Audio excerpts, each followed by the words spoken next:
You're tuning in to the Beards and Gears Podcast, the ultimate show for relevant automotive and motorcycle culture, and of course, for the beard aficionados.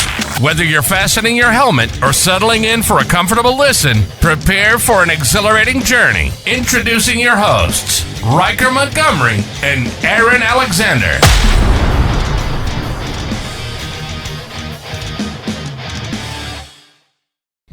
What's up, guys? Riker Montgomery here, and to my right is Aaron Alexander. We're your hosts for the Beards and Gears podcast. This is our first episode. We're really excited to be here, and today we've got a really special guest, Moto Clay. That's what's up. That's what's up. Moto Clay's up in the house. I'm over here, baby. Moto Clay. Before we get started, Clay, let me give the people a little introduction of who you are. Absolutely. Internet sensation and motorcycle personality. He's the owner of a successful landscaping business and the owner of Moto Clay Productions, partial owner of the Viclas shop. He's an ambassador and sponsored by LOWCO Motor Gear, karate black belt, event MC and coordinator, father of 2 kids, Viclas show bike owner, and long distance motorcyclist. Did I cover it all, Clay? Dun, dun, dun, dun. You're obviously a busy man, and we appreciate you being here today. No, it's actually flattering, actually being asked to be here, on this podcast show.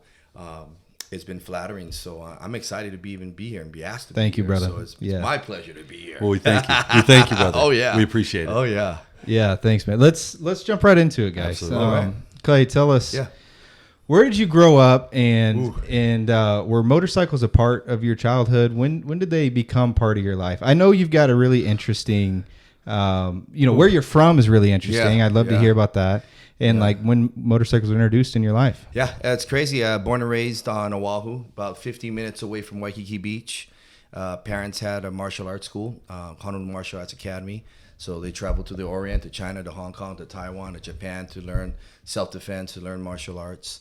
I actually got my motorcycle license before I even got my driver license. No kidding. So it was actually my mom who says, hey, you want to go ahead and learn how to ride a motorcycle? I'm like, hell yeah. So it was my mom and I that actually went to a motorcycle safety course. And then we got a bike together. We rode all. You and your mom? Yeah, me and my mom. Yeah, That's we rode all amazing. around the island. So it was pretty cool.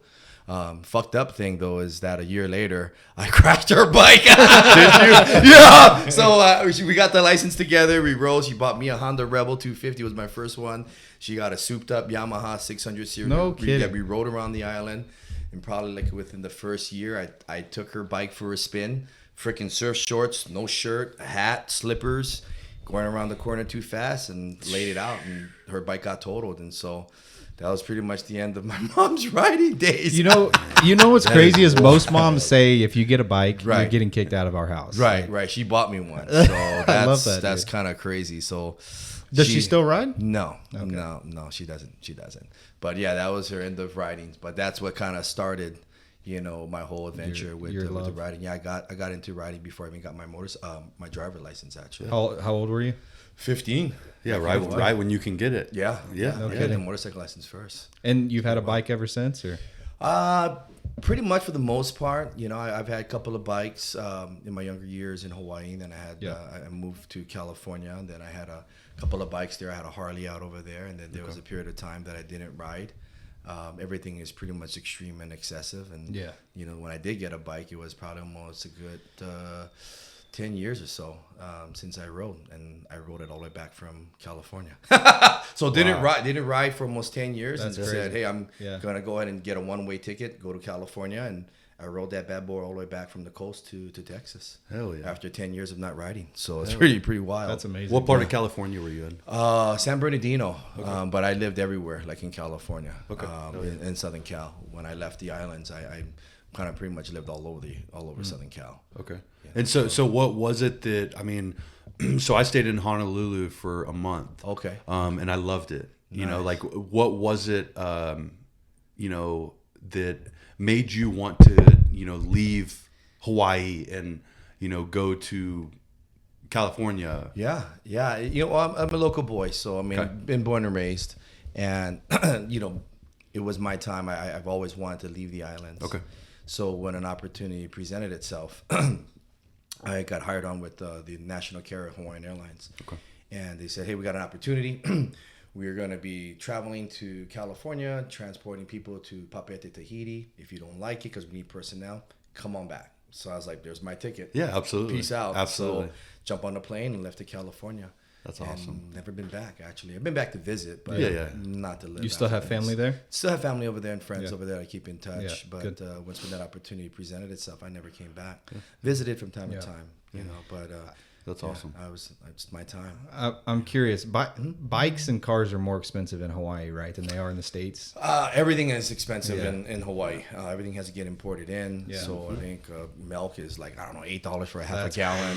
Yeah, everything is expensive. Yeah. So Half a gallon. Yeah, you're paying to live in paradise, literally. Yeah. You know, to be at the beach and soak up the sun and be by the palm trees. So it's expensive all the way around. Bikes, cars. Just to breathe over there, it's expensive. Yeah. That's cool, Absolutely. dude. Yeah. So, what do you currently ride? And Wow. Yeah, go ahead. Yeah, currently it's 2020 Heritage Softail. So that's what I currently ride. I'll ride it till the day I'm dead. The El Chino Viclas. Yes, this is my El Chino. El Chino. But in time, you know, I'm never going to sell that one. But in time, the end goal that I'll realize is I'll eventually get a road glide. Yeah. Okay. You know, so but that bike, I'm never going to sell it though. So What was the inspiration for building a Vicla? ooh, you know, I think there's a lot of different bikes. I mean, I'm a bike enthusiast, everything on two wheels. But I think with the Vicla sense, it really personifies one's personality, one's individuality, right? What makes them that person. Yeah. And I think in the Vicla culture, there's, you know, all these bikes, they look very similar, but they're very different. And there's a personal touch in every single bike. So I think it was my way to kind of personify who I am through my motorcycle. So kind of wanted a stylistic kind of bike that I could kind of put my personality and my flair, you know, to it. So initially it was just, I thought I was just going to be kind of cruising around on this Vicla, which I ended up riding all the way across the country on it, you know. So, but yeah, I think that, you know, the Vicla culture, it really gives a chance for that bike owner to really stamp their personal style or their personal taste or whatever it is that makes them unique and put that on that bike. Something you know, that's so like one-on-one. One-on-one. And, you know, you look at that bike, you can go anywhere around this country. And, you know, the Viclas are very distinctive. It's like, that's a Vicla. Absolutely. You know, it'll stand out of the crowd, you know. So I think that's kind of me. You know, I'm not very passive. I'm kind of like out there.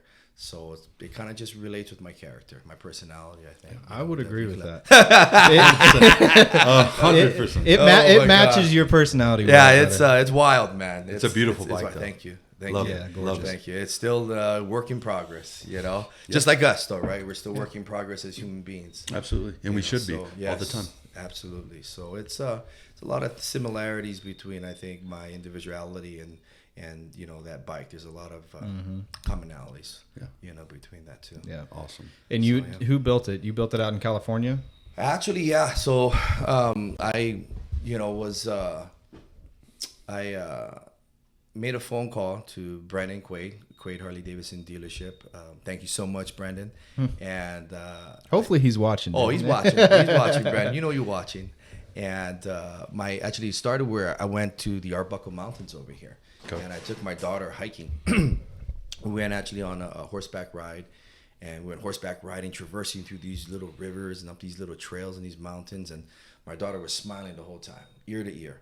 And we got off the horse, you know, and I told my little girl, I was like, Sienna, I goes, you're just glowing. You're like smiling from ear to ear. It's like, oh my God, Dad, it was so much fun. It was relaxing. It was awesome.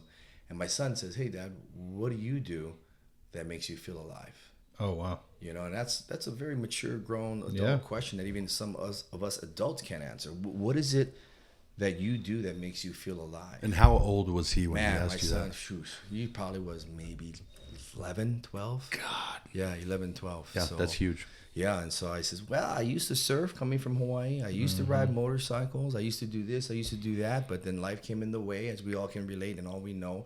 Bills, kids, adulting. And I said, so, yeah, you know, I sold all my motorcycles. And then my son said, well, you should get one.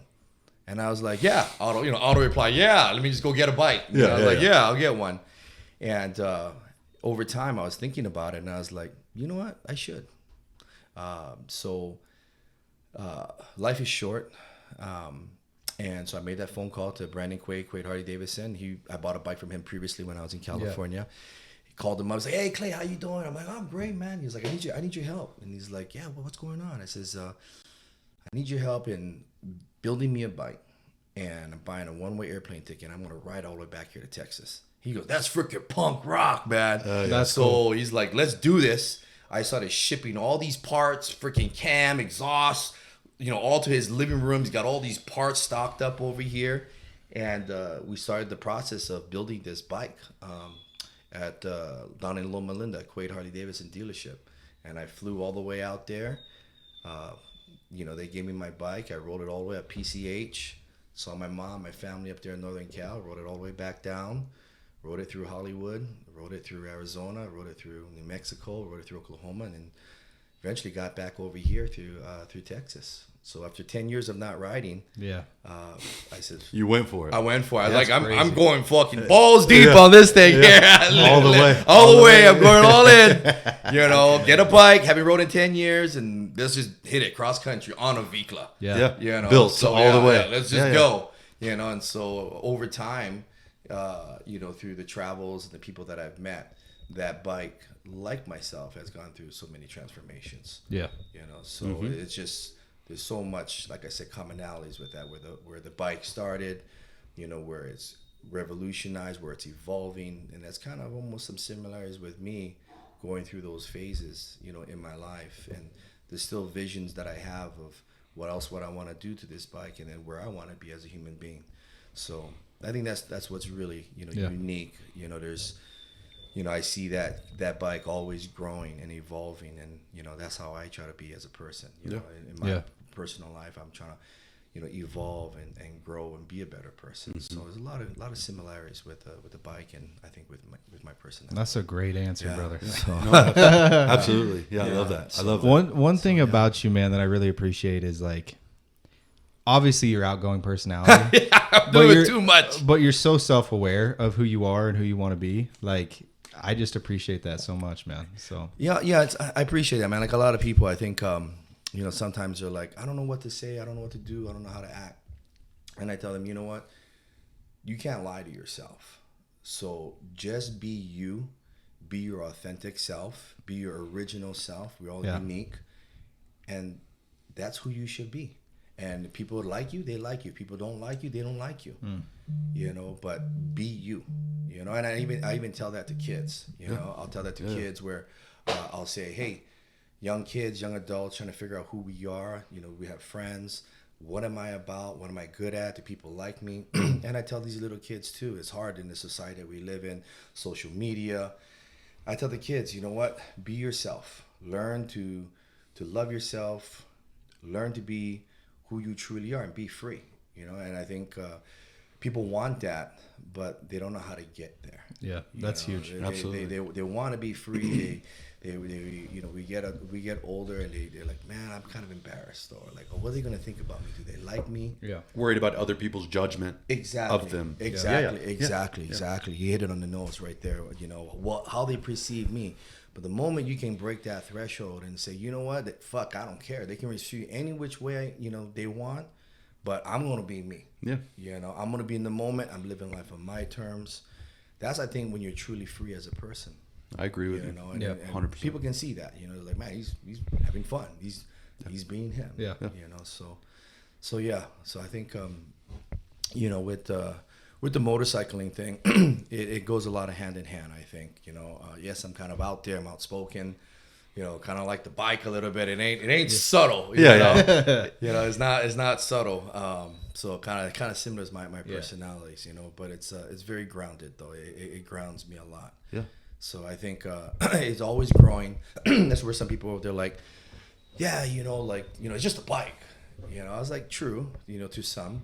Mm-hmm. But for me, there's more of a emotional attachment as far as I saw how I evolved as a person from where I was and, to where I am now and to where I'm growing. And truly, like, when people would ask me, like, oh my God, Clay, you ridden that bike back from California, or you rode over here, you rode over there, and they'll say, Is it the miles, that's hard? Is it the bike that you ride that it's hard? Is it the weather, being exposed to the elements that's hard? And I tell them, no, it's none of that. They're like, what? You rode it miles and hours on this bike. That's not hard. I'm like, no. I says the hardest thing is having the time to really reflect. The hardest thing is to really be in that headspace of solitude and really say, hey, you know what? I need to work on myself. Yeah. Hey, I need to be more grateful and have more gratitude for the things that I have, rather than wanting the things that I don't have. So it's really, I think that was a more challenging thing, is being by yourself and having time to work on me as a person and heal and be at peace. A lot of people don't do that, right? A lot of people don't have that jargon of, I want more money, I want this other title. Right. But you never hear them say, I want to be a better person. Sure. This is my weakness, and I'm trying to work on that. Yeah. I think that's the most important part. Yeah. Is growing as a person and figuring out, who you want to become and who you really are as a person. I think that's important, is growing. Yeah, absolutely. Because it could be bike culture, it could be, career culture. It could be us as individuals. We're always evolving. Absolutely. So it's like, what do we want? And so it's a really easy question, and you find people stumbling for their answers, and they're perplexed when you ask them, what is it that makes you feel alive? Yeah. Yeah. They're like, I don't know. So it's like, it's a simple question. What do you want to do? What makes you feel alive? And that's where a lot of people's like, I don't know. Yeah. But it's kind of tough. Then you kind of, as a person, you're kind of lost, and you don't really have that compass. It's like, what is it that makes me feel alive? Because if you don't feel alive, you're not really getting that much out of life. So yeah, no, absolutely. So that's, I think, that kind of, being on that bike. And like I say, anything doesn't have to be on a motorcycle. I think with any human being, it could be fishing, it could be baking, it could be hiking, it could be whatever it is. But it's like, you got to do something that you feel alive and you can decompress, that you enjoy. Yeah, something that you thoroughly enjoy. And you get back something, therapeutic-wise. It heals you mentally, spiritually, soulfully, physically. It gives you back in so many layers, of enjoyment. And a lot of people these days, they don't even have that. No, there's majority of people don't have that. Don't have that. It's like, man, how do you not have something to reset yourself, to decompress? Because if you're wound up all the time, man, people will feel that energy. Yeah. They really do. Yeah. So I think I always tell people, I was like, it doesn't have to be right on a motorcycle, guys. It can be anything that makes you feel alive. What do you want? What do you want? So for me, it was that aspect of being on that bike, having that time of solitude, to be like, what is my place in this life? So that bike is continually growing. Deep, brother. Yeah, Deep. continually growing. Like, as a human being, I'm continually growing. But I see a lot of that. Yeah. So yeah, it's really it saves me in so many ways. I feel. Yeah, I love that. So it's been a good blessing, for me with the bike. Good. So yeah, can't complain, man. Good deal. Can't man. complain. That's awesome. I love that, man. Your social media has been blowing up. I think, for a good reason, right? There's a lot of people that want to follow you for who you are, just as a person. But when did you start noticing that social media was a good outlet for you to, put yourself out there, put your bike out there, put out there, the events that you were doing, things like that? Because you kind of created a persona for yourself on social media. It's really crazy because I didn't even know what Instagram was. I've only been on Instagram for 2 years. And so people are like, what? You didn't know what the hell Instagram was? I didn't know what Instagram was. I was heading out to Daytona Bike Week, and we were actually going to be doing an all-women's bike ride and promoting an all-women's bike ride out there. So my friend, was saying, hey, why don't you log on Instagram and get to know some of these women that are going to be coming out supporting this all-women bike ride? And I goes, well, what is Instagram? He goes, you got to be kidding me. I'm like, yeah, I don't know what Instagram is. I don't have any social media. He goes, well, let me create you an account. Let me create you an Instagram account. And that way you can follow, the people that's going to be joining us. Yeah. And then you can kind of see what's happening in the, the motorcycle community. So I was like, all right, well, here you go. Here's my phone. Just build the Instagram account. And he's, setting it up, downloading the app and stuff. He's like, hey, we need to kind of give it a name. I'm like, well, what do you think? He's like, Moto Clay. I'm like, Moto Clay it is, Perfect. So yeah, that's how Moto Clay is like. That's how it started. Yeah, that's how it started, literally. Moto and my name Clay. That's how it started. It's like, fuck, call it Moto Clay. And so, I started Moto Clay Instagram about 2 years ago.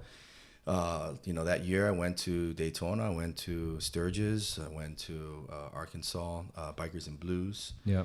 But I didn't know much of it. I didn't know what it was about. Did started understanding there was a great way to network with people across the country.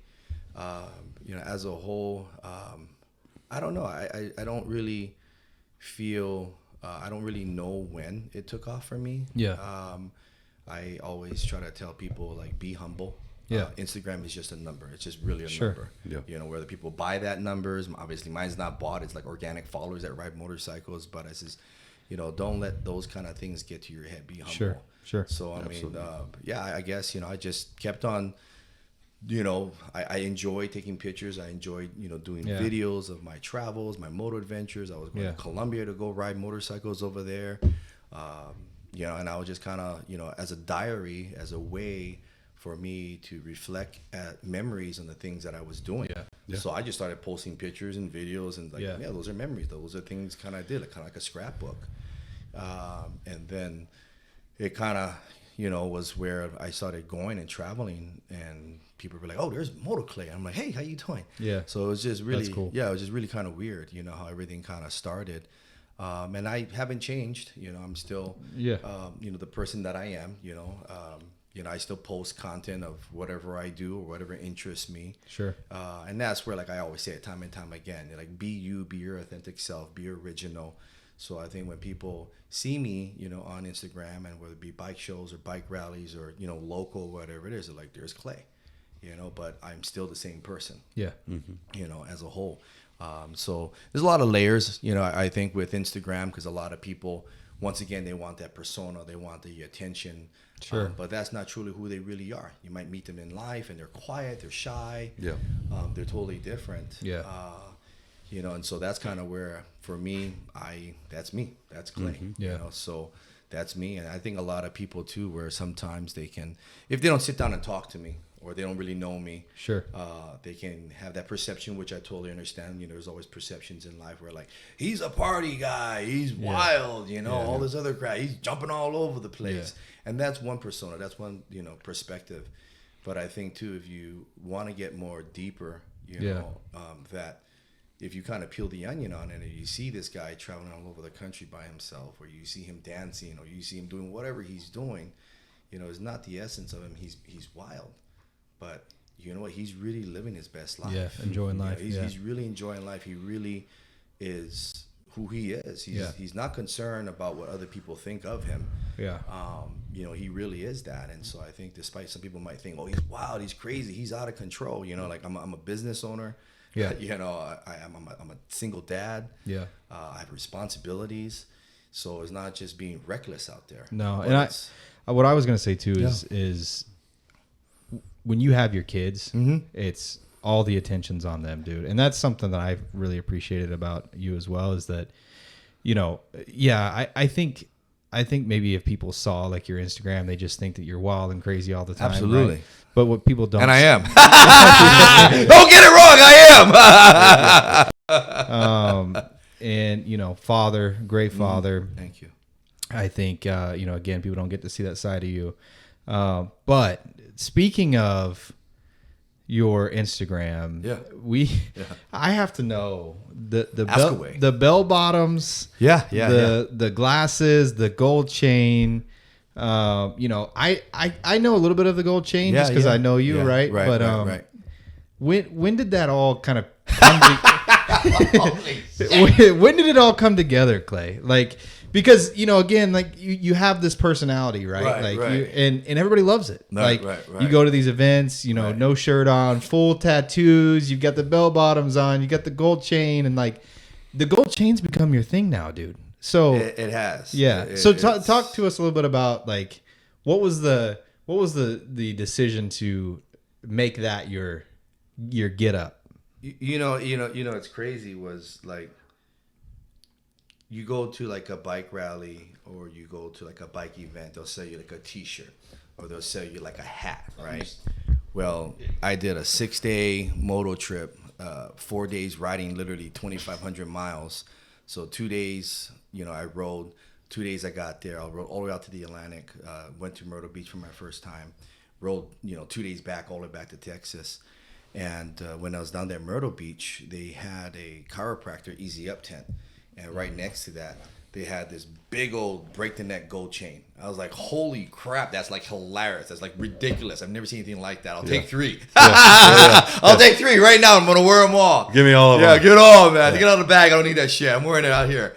And instantaneously, when I'm walking around with like 3 freaking gold chains, old school Mr. T, Run DMC, people were like, oh my God, where'd you get that? Is it real? And I just literally bought it, right? Yeah. And I rode it all the way back here to Texas. Yeah. And, me always trying to be creative and be in the moment and, just enjoy myself. I started wearing this gold chain. And I started seeing that people was asking about it. They was inquisitive. Where'd you get this ridiculous gold chain? I want one. Where can I buy one? And it kind of started to take its own life where I was telling people, that this chain is magical. Guys and women alike. And they're like, what? I was like, watch what it does. And I'll take off the gold chain, this ridiculously clunky gold chain, and I'll put it Just on go there. look at his Instagram It's account. stupid. It's stupid. Massive. Yeah, it's massive. And as soon as I put it on somebody, man or woman, instantaneously they smile. They're like, oh my God. And it's just a gold chain, right? Yeah. But it's the concept of, the greatest way to improve your looks is to smile. It's more inviting.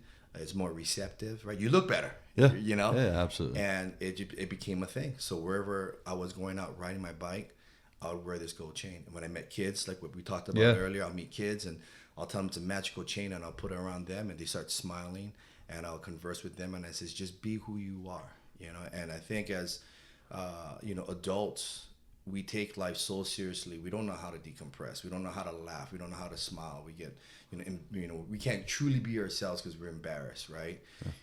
And it became a thing where it's like the gold chain, man. Every time I put it on somebody, they're smiling, they're laughing. It takes a little bit less of that edge off of life because life is very difficult and, not a lot of people have different ways of coping, with the struggles, physically, mentally, emotionally, that, things get tossed at us and it can become just overpowering, overbearing. And so after a while, it kind of became a thing where everybody is like, oh my God, I want to take a picture with your gold chain. Yeah. I have a story about that. Yeah. I'm one of those that, when life becomes overbearing, it's hard for me to deal with things, right? Mm-hmm. And I think we were out on a ride one day. I can't. You know where I'm going with this. Yeah. Yeah. Speak it. I can't remember where we were riding, right? But it was a pack of us.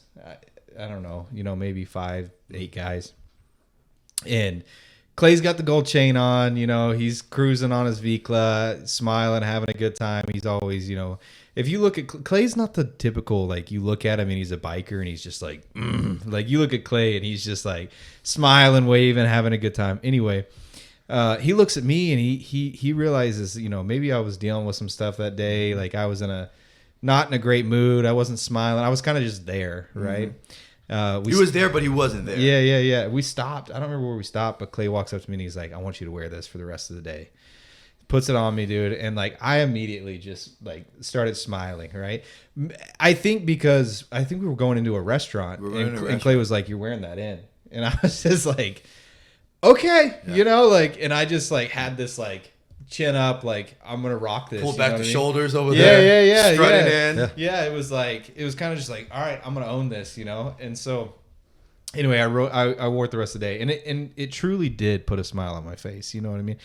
It's something about that chain, that it is magical, So it is. I can personally attest to the, the gold chain. And you know what I think that it's something to do with it. You know how we talked about the judgment of others and all of that, and people are so uptight or whatever the case may be because they're worried about judgment of others, and so they may be, more subtle reserved, correct. Yeah. And you put on that gold chain and you have no choice. It's Yeah, you know, that's true. you're not worried about what other people are thinking at that moment. You're your true authentic self. Right. And when people do that, it makes them smile because they're being themselves. Right. You know what I think? And I think that's super powerful about that. For sure. Yeah, and I think like how Riker, was saying is like, okay, I'm doing this, like I'm putting on this chain and I'm owning it, right? Exactly. And I think in life, mental toughness is not the calluses that we go to the gym and we put on our palms, Right. but the calluses that we put and we build in our own minds. It's like whatever life throws at us. Yes, we do get down. Yes, we might get depressed. Yes, we might fall. We got to get back up, but we have to own it. We've got to own life challenges that gets thrown at us. We've got to own that. We can't come up with excuses why this didn't work out or that didn't work out. It's like, in the end, it's like, I got to own it. I got to bear the responsibility. I've got to take accountability. I am where I'm at because of me, and because of me, I'm going to change it. So I think the aspect of I've got to own it. Yeah. And you apply that aspect, to life. So there's so many intrinsic ideas and values and stories that come out of the gold chain. Yeah, about man. Being your authentic self, learning how to cope, being in a situation and being confident, having that self-esteem, not giving a shit what other people Exactly. think. Not worrying. Yeah. Being who you are, where a lot of people, we're truly not who we are because we want to be accepted. Right. But when you find out that you are who you truly are, people can realize that. They feel that. They see that. For sure. And they want to be around It's a different vibe. It's a different vibe. Yeah. People don't want to be around fake people. And Sure. so it kind of became a gold chain kind of thing where it's like, it's a vibe where people started saying, that's Clay's golden chain. It kind of came a thing where, I was taking so many pictures with people and they were smiling. I'm always riding around, with this golden chain that it became a thing where it's like, that's Clay's golden chain. Yeah. And I think through all that it's hot as in hell out here in Texas. Yeah. No So, doubt. as kind of where like me kind of enjoying and decompressing and me being me, I was like, I'm not going to wear a shirt. I'm in Hawaii again. Yeah. So I just threw off the shirt and I was riding around here without a chain, the chain and no shirt on. Yeah. And then I was kind of like, man, I'm always trying to, create a bubble, not only when I was on my motorcycle, but I had to kind of learn how to, when I was having my company and I was building my company, I would let that stress and the negativity affect me on a daily basis. Fucking this happened. That shit is not working out for me. Like, what now? Yeah. And I had to learn that not only the energy and who I am on that bike, I need to transpose that when I'm off of the bike. Mm-hmm. And whether it be with my kids, whether it be with life, whether it be with my company, that I had to keep that energy, and that positive outlook in life. So that's kind of where I was like, man, like these bell bottoms are kind of dope. They're like old school Woodstock, free love, vibe out kind of thing, It fits you perfect. So I was dude. like, shit, let me get these bell bottom deals. And then I was actually at, Austin is Austin. Absolutely. And I was trying to support everybody's business down there. And there was another lady down there that was selling these big old like beads and colors and braids and these Janis Joplin little headband do-rag. Yeah. Was that at CTX? That was at CTX. So the lady was down there. And I was Shout out CTX. Shout out CTX, guys. You see what you guys did? You guys are a big influence, too. And I bought that bandana. I was like, she's like, this is kind of a girl. And I was like, I don't care. It's Austin. Yeah. Give me that one with all the rhinestones and the beads. And I freaking Rambo out that shit, but the total opposite effect of Rambo is little beads and shit. I had my hair all sticking up and everything. And I had my glasses on. And I threw like these big old yellow like glitter glasses on top. And, it just kind of became a thing where it's just like, it's just groovy, man. It's just groovy. It's just chill. And those are the vibes that I just try to put out because those are the vibes that I want to receive from people. Yeah. So it really was wild where, you have this bandana, you got these funky glasses, you got these gold chains, and then, you're down there at these bike events with, all these biker guys and tattoo guys and guys that look, menacing and intimidating and MC clubs. And they're like, who the hell is this guy? Bouncing all over the place, But after a while, they were more inviting where I'll come back to, say, a dealership or I'll come back to a bike event and they'll be like, hey, what up, Moto? I'm like, hey, what's up, man? They're like, you look different. I'm like, what do you mean? They're like, you got your pants on. You got your shirt on. Where's your bandana? Yeah. So everything kind of became a thing from the gold chain to the bandana. Yeah. But aside from all that, if you wiped all the gold chain out, you wipe all the bandanas, you wipe all the sunglasses, all the bell bottoms, it truly is a vibe. It's I believe it's energy. So, where I think with the opposite, before I got, deep into the motorcycle scene, when I got deep into working on me as a human being, I knew that my energy and my personality was strong, but it was overbearing.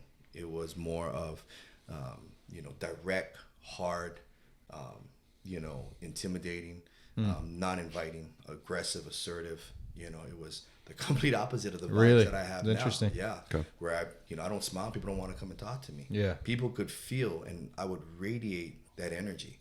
So I won't have to say anything, just the way I look. Mm-hmm. People could feel that. Oh, absolutely. And so it took, that self-transformation. Yeah.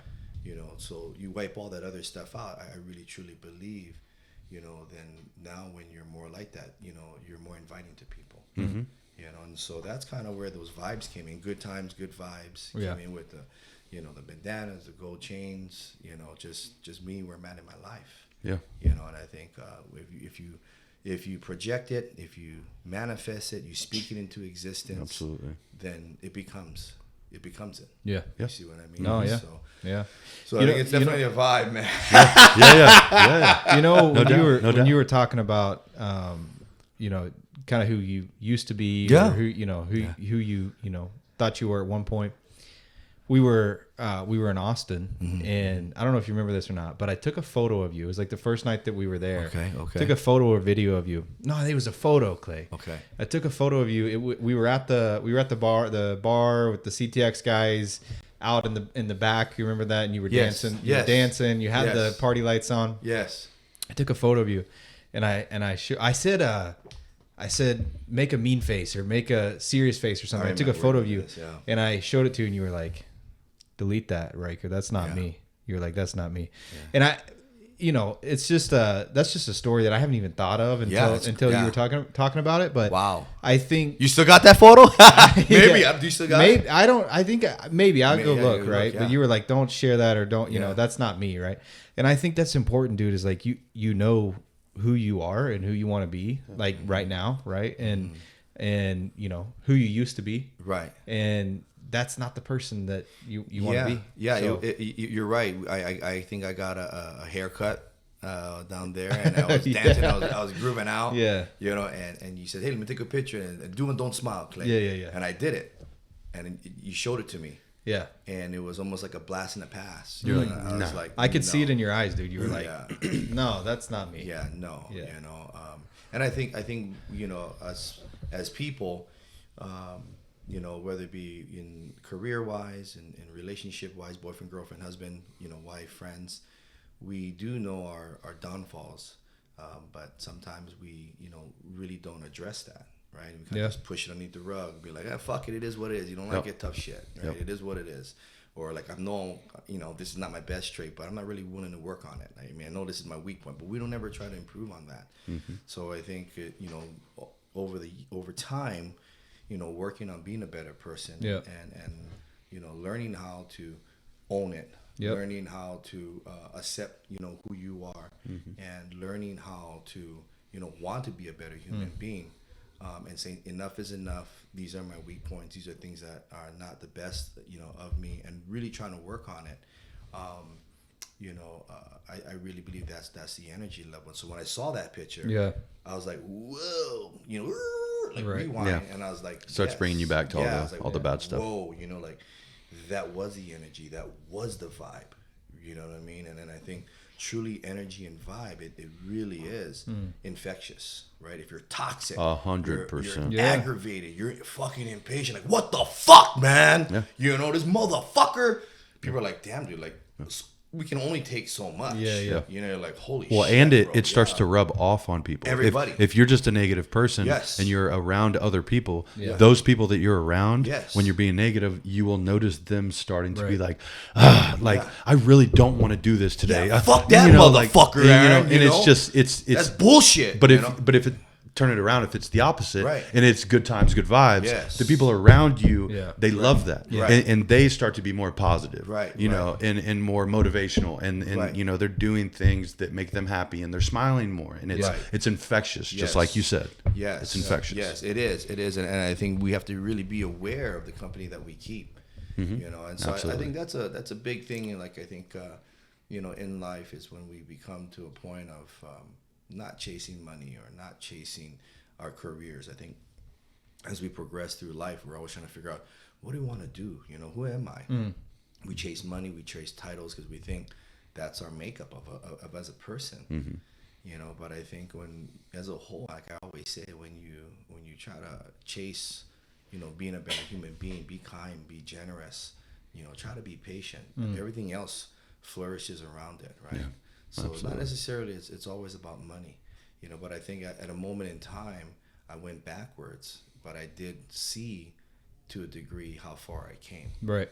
You know, so it was a good realization, because if we don't have those moments in life that says, whoa, like I was that guy, or I was not motivated, or I was impatient, you don't really see that growth.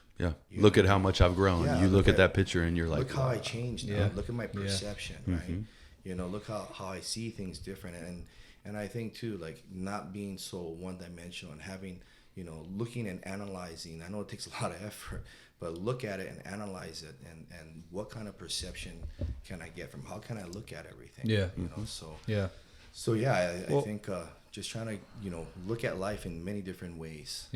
You know, so. Well, I'm gonna find that picture and print it out. And you need to tape it to your mirror, so every morning. Demon, get out of me! I don't like that. Get out of me! Not today, Satan. You know, not today. Every morning, dude. Oh my god. Walk by it and fuck. Fuck, not today, Satan. But I think that's kind of where it's at, like where it is. You know, infectious. You know, and so I think when you kind of manifest things, you know, and you speak it into existence, it becomes. You know, so absolutely. So you know, I believe so strongly in that. So like when we go back to living free, when we go back to being at peace with yourself, when we go back to living life on your own terms, right? Whatever that might entail. I said, you know what? I'm at that place right now. I'm at that place where, you know, I'm not getting any younger, but I've done a lot, and I'm at peace. You know, and that's kind of where I said, you know what, it's time. So despite all the other tattoos, you know, it was the right timing where I got the food dogs, you know, on my hands. And so I have, you know, the wind going over the food dog's head, and then the wind coming out of the food dog's mouth. And with that concept was what we speak, what we think is kind of what we become. You know what I mean? So it's all that self-manifestation. Absolutely. I think that's a good transition to, you know, what we speak, what we become. Transition to, you know, I think we've all seen, or hopefully seen, your collaboration with LOWCO. Which is huge for you, man. Congratulations. Thank you. Congrats. Thank you. That was wild. That collaboration. Thank you, Ben. Thank you, Ben, and to, you know, the whole Moreno family over there. Thank you. You know, because they're the ones that made, you know, everything happen. That was kind of wild. You know, as a whole in itself. If anybody's ever met Ben, I love his energy. Very calm, very soothing, very inviting, very relaxing. And you know, they came out and they reached out to me, and you know, they met me, you know, about a year or so ago, and they met me. They've been following me on my Instagram. And they're like, man, this guy is, you know, he's living his best life. You know, why don't you reach out to him? And you know, I was already wearing his, you know, his swag. A lot of us were. Pretty much everywhere. It's into the bike culture. You know, I've got 2 or 3 shirts. We all got his, you know, clothes. He's been around for over a decade. And he reached out to me, and then he saw me through my Instagram, what I was doing, how I was about. I was traveling all over the country. He's met a lot of people that met me to kind of get some feedback on who I am, what I'm about, what am I doing. And he says, hey, I kind of want you to just keep doing what you're doing. I want to support what you're doing, your energy, your travels, your moto adventures. And, spread your gospel, Clay. And so, he pretty much came on and sponsored me, and I started, traveling all over the country. I started doing bike events, and with his kindness, and they actually said, hey, Clay, like, here's some stuff, and give it away, and do your thing. You know? And next thing I know, like a week later, I had all these boxes shipped to my house. I opened it up, and there was like leather wallets, there was socks, there was hats, there was shirts, and I was like, whoa. And I called Ben up. I'm like, hey, Ben, want to let you know I got everything, but this is kind of overwhelming. Like, this is a lot. I'd never asked for a free ride. I've always had to work for my stuff. This is a lot. I mean, this is freaking shirts and hats. Yeah. He's, banners and flags. And he says, no, Clay, you know what? Like, do you. We don't want anything. Just do you. Do what you've been doing. Your Instagram, your posts, your adventures, your travels, people that you meet. I started doing that. I started, doing events, talking about his brand, his quality, great quality stuff, hands down. Amazing, yeah. Did a lot of giveaways. And it was so fluid because he was always so involved with the motorcycle community. Yeah. And so it kind of harmonized where I was also so involved, doing events, riding, talking to people. And then as a whole with his brand and my lifestyle at that time, it just kind of harmonized. Yeah.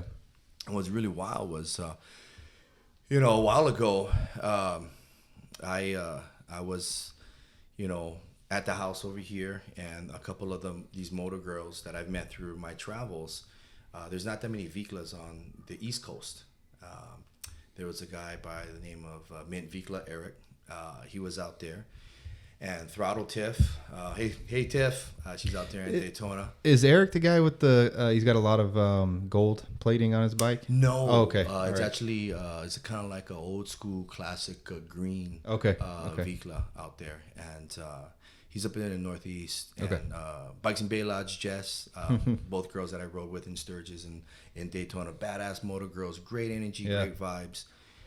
They're like, oh my God, this guy reminds me of Clay. He's got a Vicla and he had a LOWCO shirt. Crazy. In the Northeast. Yeah. Okay. In Maryland. Crazy. You don't see that out there. Normally it's all the way out in the West Coast, right? Mm-hmm. And they says, oh my God, you remind me of Clay. He's got a Vicla and he's got this LOWCO shirt. They went over there, started talking stories, started doing videos of him cranking up his bike. I was like, yeah, that's freaking Clay. They sent it over to me, and I sent that over to Ben. I was like, wow, it's kind of crazy. Two girls that I met, riding all over the country, met a guy with a Vicla with your brand, right? Harmonized, right? Yeah. And they shot a video and they sent it to me from the East Coast, and I sent it to Ben on the West Coast. So once again, like, the lifestyle's harmonizing. That's like, cool. Crazy. And I think like about a month or so afterwards, Eric actually was out there at a nightclub, it looked like, or concert, and he was just dancing. He was partying, he was dancing, and he did a story on Instagram saying, I'm feeling Moto Clay vibes. I was like, whoa. That's awesome. Dude, that's like, from a person that has heard about me, right? Never met me physically. He's seen, my stories. He's seen my reels, and he's met people that have met me. To be out there vibing out on life, and we talked about energy, right? Mm-hmm. Speaking things into existence. Like, man, I'm feeling Moto Clay vibes. And epiphany came. I was like, whoa, damn. That's deep, because I always feel that if you can affect a human being in a positive way, that is way more paying it forward, that is way more wealth, than money. For sure. And so I called up Ben, and I says, hey, Ben, what we look back in our life, right, whatever it is that we do, what we are doing now, and what we look forward in our present life, even though that's kind of like fictitious because it's not really transpired, but when we look, that we have something to look forward to, whatever that good times and good vibes is, that really equates to memories, experience, action. Yeah. Right? It really equates to our life, right? What we did, what we're doing now, what we have to look forward to. And if we don't have anything to look forward to, Jesus Christ, that kind of sucks. Yeah. So why are we working? So the whole thing I told Ben, I goes, hey, I think it all harmonizes. Good times, good vibes. No, you've never done it before. What do you think about doing a collaboration series? And he goes, absolutely, Clay, only with you 100%. and that was a huge opportunity for me, meeting Ben and the Moreno family, for them to take my passion, take, my outlook in life and just say, run with it. Because in life, a lot of people are like, don't do this, don't do that. That's too hard. Rather than say, that's what you want to do, go for it. Yeah. You want a podcast, do it. Yeah. You want to go in and go fishing, buy those reels, do it. You want to ride a bike across the country, hell yeah. Yep. Right. And so they kind of just said, have at it, Clay. Support 110% the whole time. And boom, he says, it makes sense. It makes sense, Clay. And so we released it down at the Austin Bike Show, at CTX Bike Show at the Harley Davidson Cowboys. Yep. And it was the first collaboration series with LOWCO and Moto, Clay. Good times, good vibes. We got shirts, we got hats. Check it all out over here. Really cool stuff. And I think it also kind of became to a deeper level where, yes, it's geared towards motorcycle apparel. But when we look at, the patch, good times and good vibes, right? It's actually a lifestyle.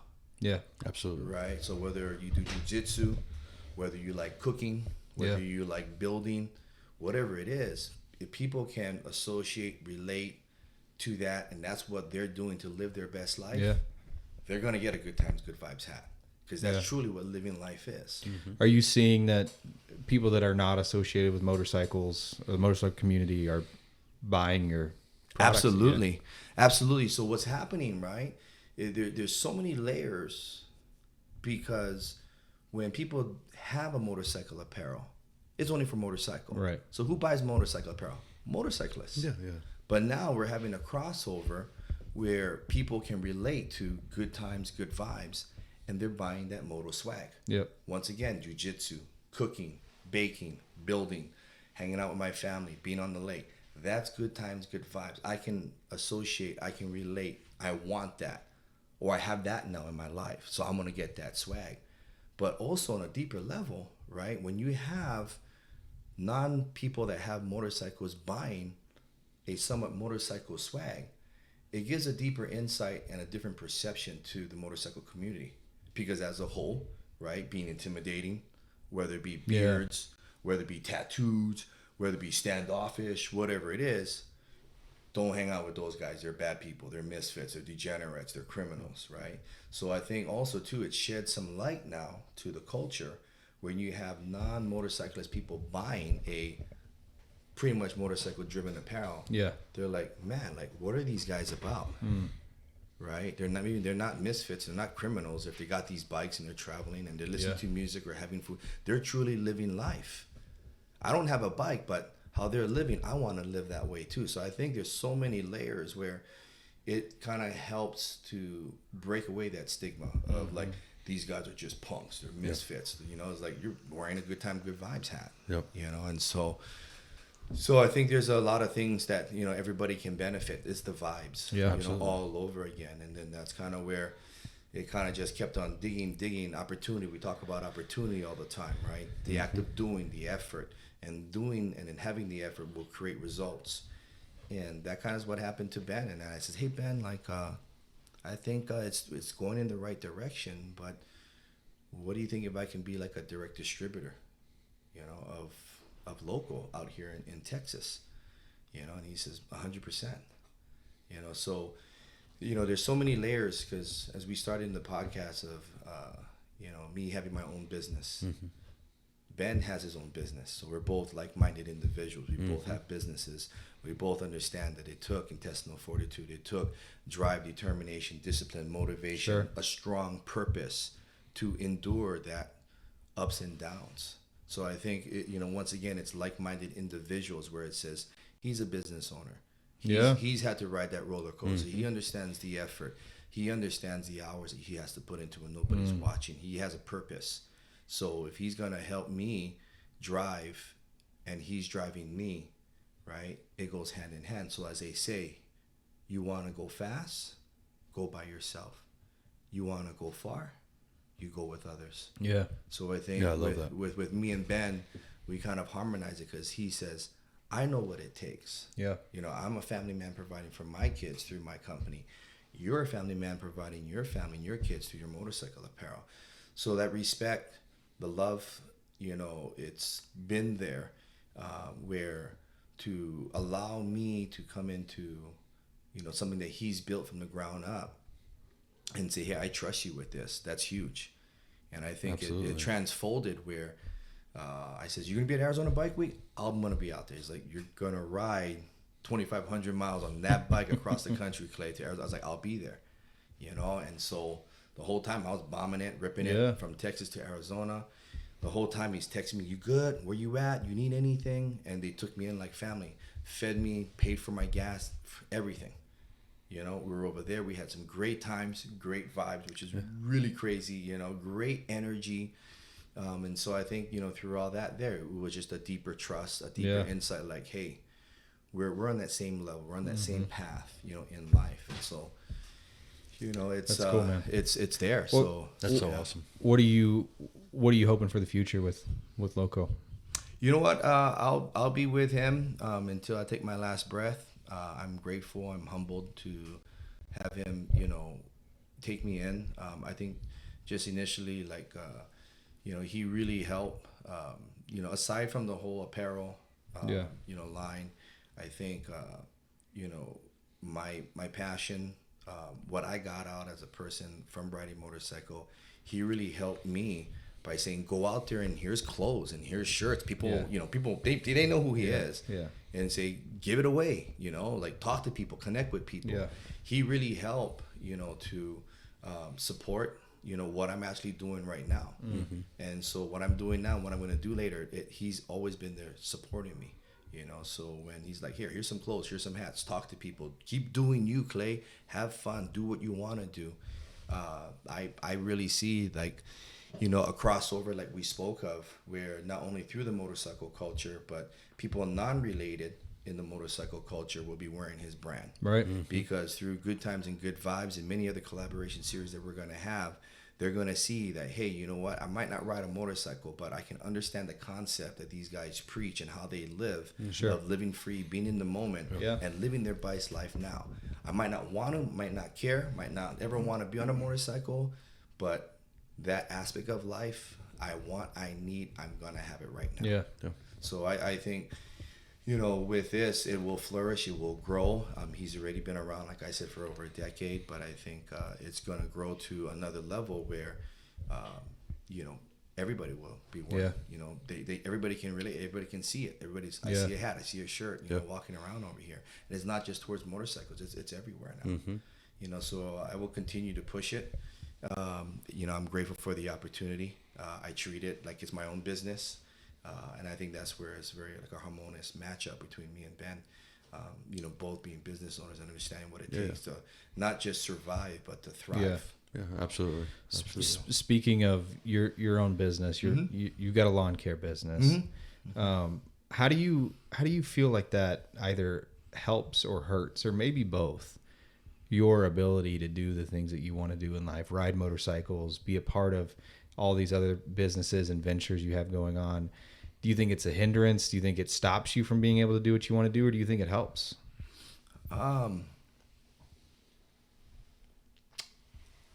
think it definitely add a whole nother dimension. Yeah.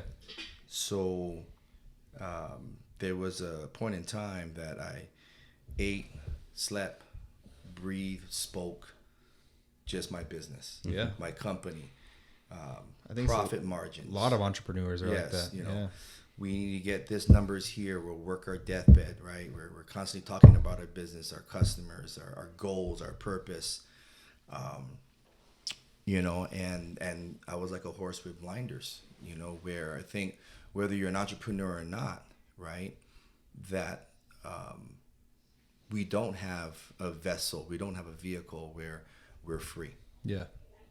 Or we can decompress. And so I think when, you know, we somehow be consumed, whether you're an entrepreneur or an, you know, an employer or employee, you know, who's trying to get this next executive job or next pay raise, that's how we identify our success in life. So when either we lose our job, we lose a big part of ourselves, whether we retire, we also lose a big part of ourself. And so for a moment in life, that's all I was work. Work. What do you do, Clay, for a living? Work. What do you do for fun? I work. You know, what do you do that, you know, when you're not? I work. So I think motorcycling, you know, definitely helped me to pull away from that mind frame, right? But also I think too, it's having my own company allows me time, right? It allows me time.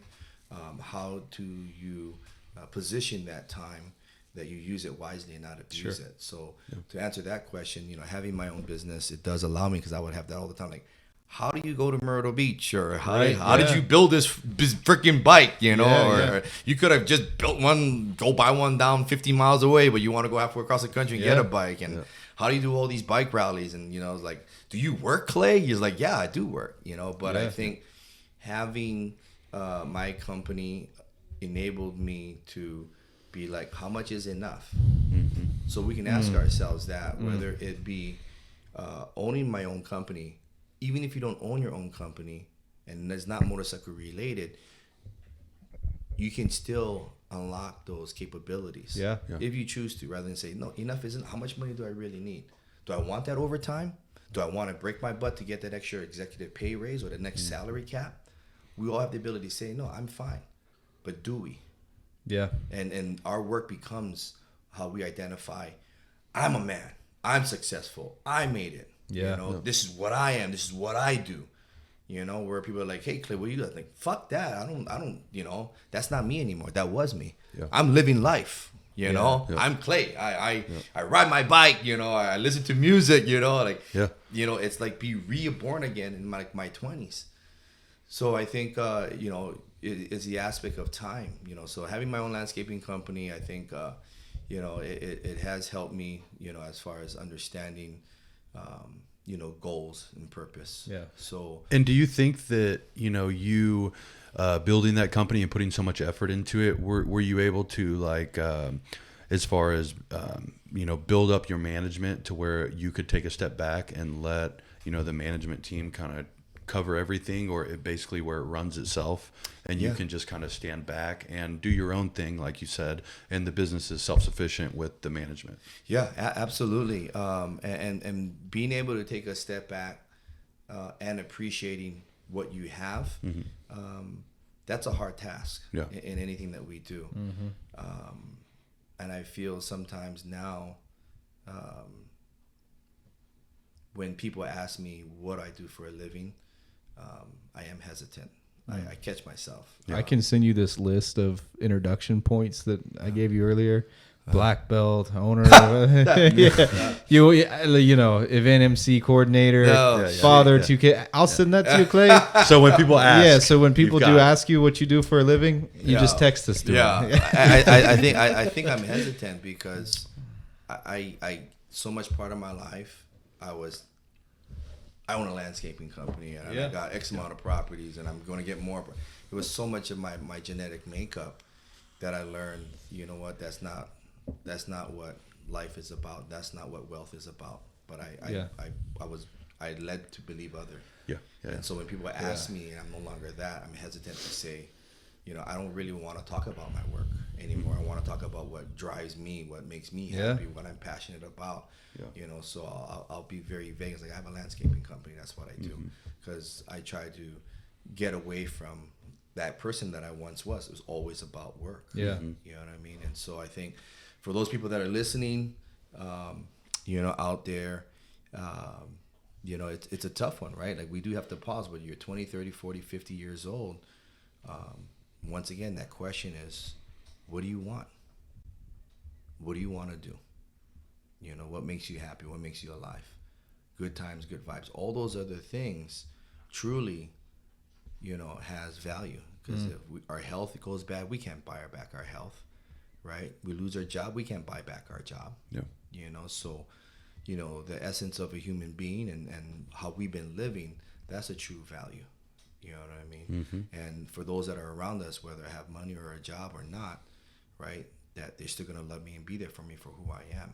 So I think just you know, just like that picture of like me, you know, being more hard and, you know, more assertive, stubborn and forceful. And I see that those lines in my face, you know, where it's like where I was driven to build this company, and then now it's like I'm always laughing and jumping around. I don't like to talk about my company. I like to talk about how I'm living my life. Yeah. You know, and you know, a lot of people when you meet them, hey, so what do you do? You know, oh, I'm an executive international trader market, blah blah blah blah blah blah. You know, you're like, get the fuck out of here. Who gives a fuck? You know. Yeah. Who are you as a person? Yeah. Who are you as a person? Yeah. You know, like what do you do on your weekend? What does that look like? What do you do that your hobby, your activity, motherfucker? You know, like what is that? Yeah. You know, who are you outside of work? Right. So, you know, what's really interesting was my son asked me this question. He goes, hey, Dad, what job do you think earns a good wage and a good lifestyle? I was like, I don't know, son. You tell me. What do you think? He's like, a government job.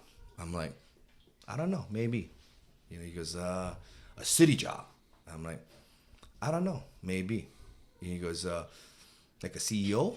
I goes, I don't know. Or how about like an entrepreneur like you? And I says, I don't know.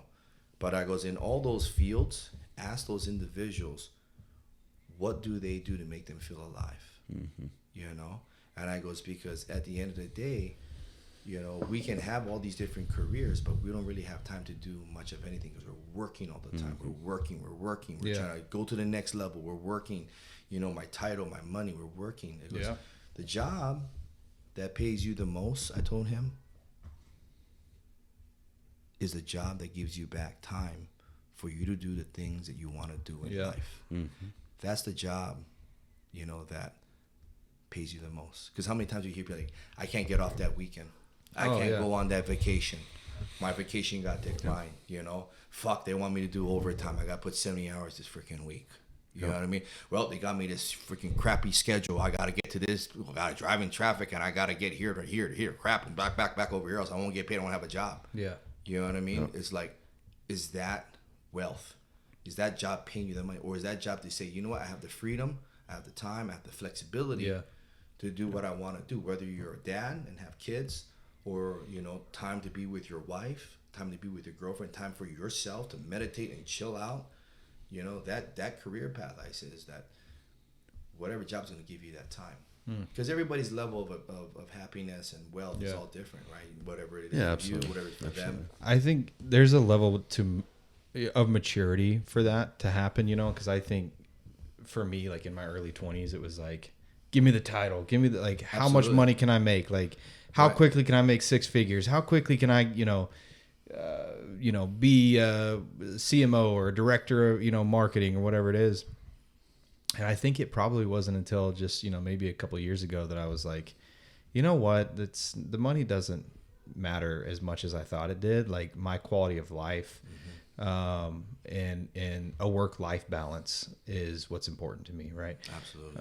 So it's interesting. I think, your, short answer to that question is like, you're building your business was who you were at one point, and you're probably glad that you did it because it's allowed you a lot of freedom, right? Like financial freedom, time, freedom to do the things that you want to do now, right? But you're a different person now than you were when you were building your business. So, and only you could answer it. But do you think that you could build your business again in the current mindset that you have now, right? Like with the knowing what you know now, knowing that you want to be able to take the trips and the rides and do the events and do the things that you do you think you could build a business over again, right? So and I'm not saying that to answer that now, but I'm just saying that it was probably good that you were in a place then to build your business, and that kind of like, I'm going to do whatever it takes to build this business. Now you're kind of being able to take a step back and enjoy the benefits of owning your own business. And I think that, finding a way to build a business doing something you love is where it's going to change the game. If you just build a business, but you don't enjoy it and you work all the time and it feels like work, that's going to be a lot harder. Rather you to build a business doing something you love and it doesn't feel like work. Absolutely. And you can get to the spot where it's, you've got a massive company, and it really, I mean, it's work, and it's going to feel, it's going to feel like work to an extent, but you still love that and have a passion for it, to where, you know, like I would say to everybody, you know, do what you love and try to scale that into a business, because that's going to get you much further and keep you motivated and keep your mindset in the right place, whether it be, you know, another circumstance. That is so true. And then those words are, you know, very deep, you know, as far as what's driving you. And I think that's where, if you can do something that you're enjoying it and you're passionate about it, you're winning in all sense, you know, as a whole. So, and also too, you know, where it's not like work and you're still enjoying it, and the other aspect of the maturity mindset of how much do we really need? Yeah, absolutely. So, but I think, you know, when you maybe ask that question to an entrepreneur who's in a different mindset of maturity, if you were to go back, would you be able to have the same passion and motivation and drive to do or replicate what you have right now because of the lifestyle you do have? It's a tough one, you know, because, you know, in a different mind frame, when you build something like that, whether it's your own company or when you are driven to get that career or the title, along the way, even though you might have gotten there, you probably lost a lot of things along the way to get there. And then when you finally get there, you realize that those things that you lost are the things that actually matter. That's the maturity that I'm talking about, right? So that makes sense. You have to retract back and be like, how much more do I need? Because those things that I lost had so much value in my life, you know. But I did lose some things, and you have to learn from it. But it all goes back, I think, to like, how much do we really need? It's like you don't know what you don't have until you don't have it, right? Like 100%. when you're building that business, you don't realize, hey, I can't go to these events, or I can't go, like, you know, maybe you have some realization, but like, it's not until you've kind of been able to take a step back and go, oh shit, I lost a lot along the way. Like, I am thankful that I built this, right? But, you know, this is what I want moving forward in my life. So anyway, that's good, man. That's deep stuff. I think the last thing I know Aaron and I wanted to talk to you about was, you know, speaking of being able to take time off and, you know, do events, I want to let the people know that you will ride your Vicla across the country, which dude. is crazy. Yeah, it's wild, man. Yeah, Wild. Crazy. Yeah, it's wild. And I mean, like, it's crazy. It's no windshield. He'll wear a backpack or not wear a backpack and just stuff some clothes down his pants. It's wild, man. Yeah, it's crazy. What's the longest trip you've taken on that bike? Wow. You know what's really crazy was that, you know, Harley has the Iron Butt Challenge. Yeah, it's 1,000 miles, right? And we all know how hard that is, right? Doesn't matter what kind of bike you ride. Sure. Yeah.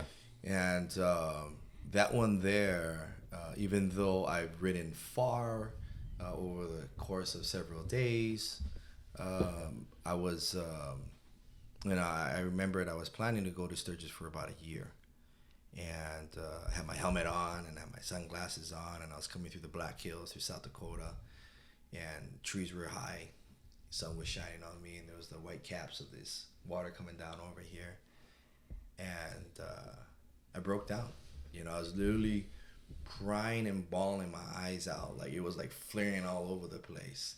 Face was a mess, and I was like, I appreciated my company that gave me the time to be here. Sure. I appreciated my health that I could ride here, and then the aspect of I'm living my life. I'm here. You know, I never thought I'd be here. Some people can't even make it here, and I'm here. So it just hit me hard. You know, I was like, you're living your life, Clay.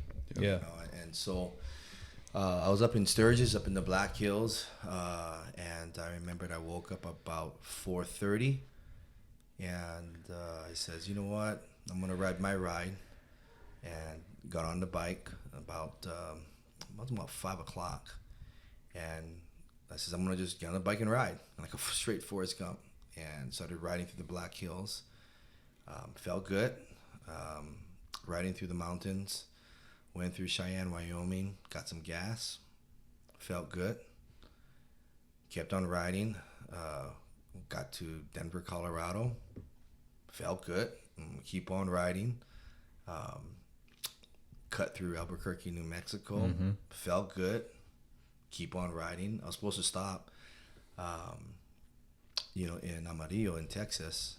Stopped there, got gas, and I felt good. Keep on riding. And I kept on riding. Next thing I know, it's past 12 o'clock and it's dark and I can't see anything, and I kept on riding. And I didn't get home till almost 2:45. And I rode 1,250 miles in a day. That is insane, dude. Yeah, from South Dakota, I said to myself, you never know. This is the healthiest I'm ever going to be. Never say never. And just keep on riding. I think it was the last couple of hours. It was really tough. Almost hallucinating and shit. What the fuck? I can't even see, fucking lights are all bright. I had earplugs. I was fucking deaf. I couldn't hear anything. I could barely get off my bike. Made it home, 24 hours. I was up all night long, pounding all these energy drinks, getting on my bike. On a fucking damn fishtails. I was deaf for almost a day. Yeah. Slept the whole next day. Yeah. But I literally rode, back from Sturgis, one shot. 4 a.m. to 3 a.m. the next day. Pretty much, almost, yeah. It was over 1,200 miles. 1,250. And I was slamming it, So never say never, But I think everything aligned. My mental being, my physical, health. I had a purpose. I was like, I'm here. And I don't know if I'm gonna ever do this again. I don't ever want to do it again. Let's just get it done. Yeah.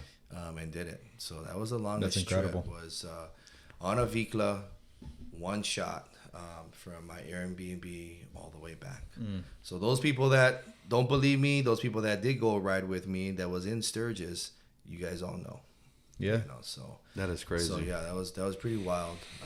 I've heard this story before, and every time I hear it, I'm just blown away by it, dude. Yeah. You know what's gnarly though was when we talk about riding and long distance riding, and this really trickles over to our life, because when I rode the bike back from California, I thought I was gonna get a cool bar hopper, straight up Vicla, go from one bar, little restaurant to one restaurant, but when I started riding back from California, I never thought that it was really soulful.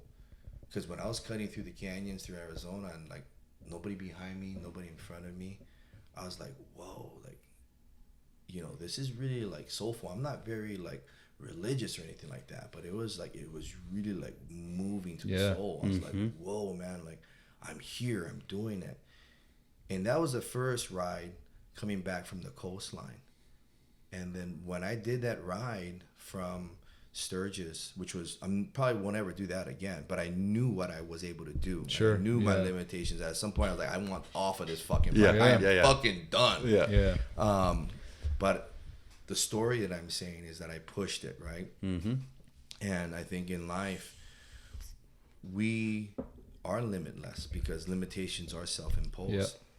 But from that ride, I then sat there on the computer and I said, you know what? In a day, I can do 600 to 700 miles.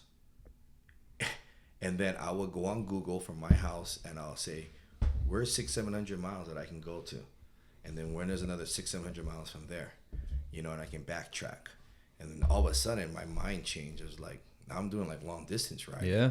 You know what I mean? And so I went from, just a casual riding, and then that's how I rode. I rode that from that experience from Sturgis. That's how I did 2,500 miles from here to Arizona. And with that one there, I had a backpack. I was like, I got this nice Vicla. I'm gonna put my freaking bike cover on it and everything. Holy shit, my fucking Lord. Back was fucking killing me. I went to In-N-Out, halfway there, and I was like, fuck, I'll get another one on Amazon. I grabbed the whole bike cover, threw it in the trash can. I got some shirts, some socks. I threw that in the trash. I was like, you were throwing your underwear away. Oh, I was like, I'm done, dude. My back was just killing me. My shoulders, all the way. And then so I mean, I figured out how to kind of pack things, and so in front of my nacelle, I can actually tuck 2 t-shirts behind there. Okay, and in my jacket, I can zip it on down and keep some underwear in here, and my bike chargers. So now I've learned I'll go cross country without a bag now, even though I don't have bags. Yeah. And so whenever I get where I'm going to get to, I'll go to Walmart and I'll just go buy a toothbrush, toothpaste, and deodorant. Yeah. You know, everything will be disposable. I'll throw away the underwear, throw away the socks. You're buying shirts there anyway. Yeah, you're buying shirts anywhere. So it's like, how do you travel without any bags? All I need is my chargers. Yeah. And my jacket. Yep. You know, bam, I'm gone. I don't even have a bag. It's like, how is this guy doing it, you know? So that's how I started traveling. It's like, how can I travel without this stuff on my back? You know, because it's killing me. Mm-hmm. Yeah. How can I do long distance? And then I did it all the way across to the Atlantic. Yeah. You know, so it's just... you know they make luggage racks, Clay. Yeah, I was like, nah, that ain't cool, though. I need to look cool if I'm going down the road, baby. My back is killing me. My shoulders are killing me, but I got to look cool, though. You know, but I think, you know, whether whatever we're trying new, right, whatever we're trying new is just you know, have that resilience, you know, and have that purpose. Purpose will get you through anything. You know what I mean? It's like how bad you want to live, how bad you want it. Purpose. Yeah. If purpose is not strong enough, it didn't work out for this or that reason, you know? Yeah. Purpose is everything, I think, in life. You know, whatever we do in life, whatever it may be, you know, find that purpose, you know? So, and that's hard, you know, it takes maturity. It takes really some soul searching. Mm-hmm. You know, what is my purpose? What really makes me happy? Is it the money? Is it the title? And that's fine for some people. It is that title. Yeah. I'm that international, you know, trader, you know, CPO, whatever. Yeah. You know, blah, cool. That makes him happy. He gets off on that. Yeah. You know, but it's taking the time and finding that out. Mm-hmm. You know, what is it? You know, an easy question, hard to answer, but that involves soul searching. Yeah. And that involves kind of self-isolation, you know, for you to be in your own headspace and figure out what you want. Yeah. You know? Absolutely. Yeah, I agree with that 100%. It's tough, man. It's tough. So well, Clay, I think we'll end it off there, man. Yeah, that was great. You got anything else here? No, I mean, I really appreciate you being on, man. Oh, I'm glad I'm even here, man. All of that was, you know, super insightful and super motivational. You know, I think there's a lot of things that you say that can help people, and I think what you're doing is amazing. And I would say just keep doing what you're doing, man. You're making a big impact, not only in the motorcycle community, but you know, all over the world, man. Thank you, Aaron. Thank you, Record, for Clay. allowing me to be over here and invite me back anytime. Absolutely, brother. I'm a call away. You know, absolutely. Thank you, Clay. Awesome. We'll have to have you back on. Thank you guys. You guys made it this far in the podcast. Thank you for watching and listening, and do us a favor and subscribe to the channel. Subscribe, like, donate. Fucking come on, man. Show some love. Show some support. Everything you got. Buy some swag. Don't give me a no. Give me I can and I do and I will. Love it. You know, that's right. Let's go. That's right. The more subscribers we have, guys, the more credibility we have to get amazing guests on like Clay. So absolutely. Thank you, buddy. Again, man, this was incredible, and everything Aaron said. I follow that. Yeah. It was great. So thanks again, dude. No problem. Thanks, guys. Like and subscribe. We'll see you next time. Bye.